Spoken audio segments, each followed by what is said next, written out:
Good morning, students. In this lecture, we will be looking into the third and fourth paragraphs of the poem, A Dog Has Died. So, let's begin. I will not speak of sadness here on earth, of having lost a companion who has never survived. His friendship for me, like that of a porcupine withholding its authority, was the friendship of a star alone, with no more intimacy than was called for, with no exaggerations. He never climbed all over my clothes, filling me full of his hair on his mange. He never rubbed up against my knee like other dogs obsessed with sex. So rather than speaking of sadness, Neruda chooses to relive the happy moments the two shared. His dog was a companion who was never servile. He was more like a friend than a servant to Neruda, but even then the friendship was difficult. So this Neruda, he considered his dog as a friend than a servant, but even then the friendship of these two was very difficult. The dog was aloof like a porcupine or a star. The dog was not overly affectionate, which now seems to be something that Neruda appreciated.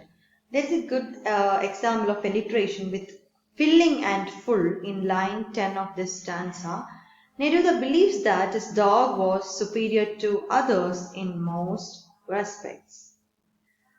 So, next stanza. No, my dog used to gaze at me, paying me the attention I need, the attention required to make a vain person like me understand that being a dog he was wasting time.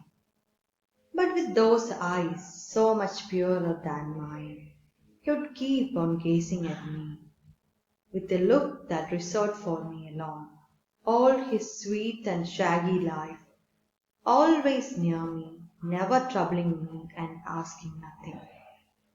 So the dog's personality is fully fleshed out in the fourth stanza. He was, as the previous stanza stated, not overly affectionate. So in the third stanza, we came to know that this dog was not overly affectionate. He did not demand too much attention, nor did he give the poet more than he needed. So this dog never demanded any sort of attention. Also, this dog did not give the poet any sort of attention that he needed. This dog gave the poet only the attention that this person needed, not more than that. The dog paid him past enough attention for them to understand one another.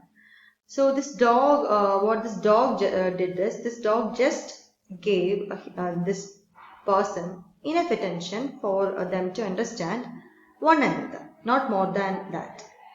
Neruda saw a lot in his dog's eyes, including the special nature of their relationship. The dog's sweet and shaggy life was spent with Neruda. He never asked for anything or troubled the poet with his presence. So this dog was not a demanding type of dog. This dog never asked for anything or troubled the poet with his presence. He was a perfect companion and now, as the first line stated, has died. So this dog was the perfect companion for Neruda, and in the first lines we came to know that the dog has died. So this is all for today. Thank you.